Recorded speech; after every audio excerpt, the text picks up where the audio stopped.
Туған жерді сүю парыз, сүю үшін білу парыз. Туған өлке тарихын әспеттеп, келер ұрпаққа жеткізу аға буынның міндеті. Бұл жайында елбасының биылғы болашаққа бағдар, рухани жаңғыру атты бағдарламалық мақаласында да ерекше аталып көрсетілді. Болашаққа қалай қадам басарымыз өскелең ұрпаққа беретін тәрбиеге байланысты. Келе әулиеата рухани мәдени мұраларға бай өлке. Таразды тарихымыздың темір қазығы деп бекер айтпаса керек. Камила, сен білесің бе? Біздің Жамбыл облысының өзінде 3600-ден астам тарихи мәдени орындар бар. Ұранды ердің ұрпағы қайсар, мақтаныш болар ұрпағы қайнар. Дей келе, өңірімізде шыққан ұлы тұлғалардың өмірімен танысайық. Ал ендеше кеттік.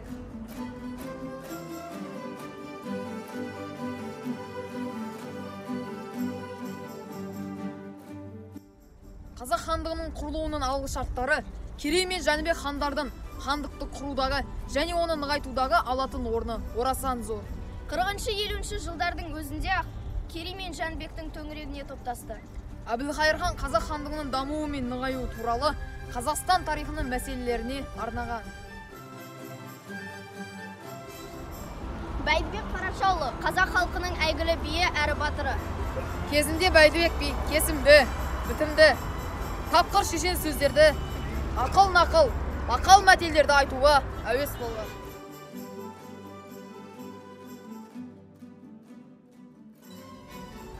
18 ғасырдағы ұлы тұлғалардың бірі Үйсін Төле би.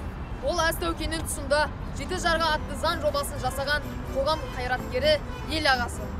Төле Әлібекұлы Жамбыл облысы Шу ауданының Жайсаң жайлауында дүниеге келген. Ол 15 жасынан бастап өзінің ақыл парасаттылығымен, әділ шешімімен, шешендік өнерімен көзге түседі. Ол жас кезінде талай атақты жасы үлкен абыз билердің алдынан өтіп батасын алған. Көрдің бе, Камила? Біздің өңірімізден ұлы Төле бидің өзі туып өскен. Қазақтың қара біленің кие тұтқан, жүрегінің түбінен қайнап шыққан асыл жырлары мен қалың жұртшылықтың махаббатына бөленген Жамбыл Жабаев 175 жасқа толып отыр. Ғазиз Әбдібекұлы Байтасов 3 сәуір күні 1971 жылы дүниеге келген. Ол полиция капитаны. Ғазиз ағамыз қылмыскердің қолындағы гранатаны халыққа лақтыруға жол бермей, өз кеудесімен басып қалды. Осы ерлігі үшін Қазақстанның халық қаһарманы атағын алып, 21 ғасырдың батыры атанды. Ғазиз Байтасов 12 қараша күні 2011 жылы қаза болды. Сізбен кездесіп отырғанымызға өте қуаныштымыз.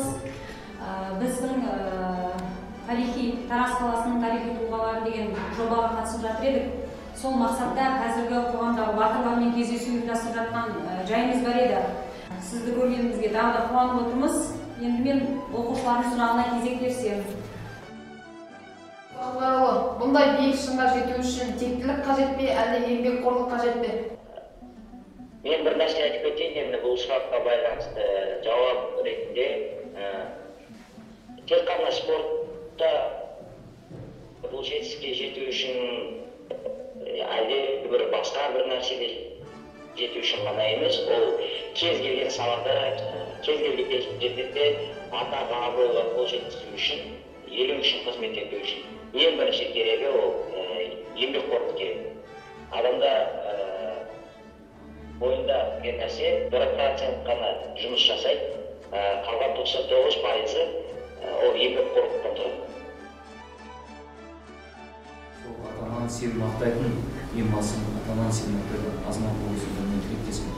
Өйткені бұл өмірде басты мақсат сол, олардан асқан бізде жақын ешкім жоқ. Өмір өте қысқа, сол кезде ата-аналар барынша бағалап, ата-ананы еркелеп жүрсіңдер, олардың айтқан күндерін алып жүрсіңдер, мектепке келіп бестерді алып жүрсіңдер. Ата-ана сендерге разы болып бақытты болады. Ата-ана бақытты болса, сендер жолдарын әрқашан ашық болады. Жаңағы президент болу бәрі содан басталады. Осында сендерге кішігірімден тілек, бағдар. Осындай қуанышты күндеріміз, жас күндеріміз көп болсын. Алла нәсіп етсе, сендердің президент болған кезде, өздеріне визаласуда, министр болған кезде, әкім болған кезде визаласуда Алла нәсіп етсін деп. Рахмет сендерге.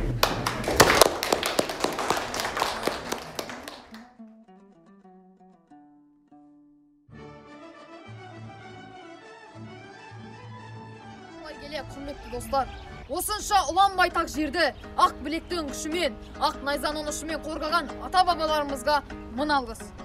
Олардың көз жасымен тамған қандары еш кетпеу керек. Біз отанымызды, кіндік қанымыз тамған жерді қадірлеп, қастерлеп, оны көркейту, болашағын жарқын ету мен секілді жас ұрпақтың қолында. Және де қазіргі таңда көк туымызды желбіретіп, әнұранымызды шырқатып жүрген спорт майталмандарына да мың алғыс. Менің де арманым көк туымызды желбіретіп, әнұранымызды шырқатып, бейбіт заманның батыры атану. Әр адам туған жерден бақ табады, көңілге жақсы ойды ақтарады. Туған жерге тұғыр бол тұлғаларым, Жамбыл жұрты сіздермен мақтанады.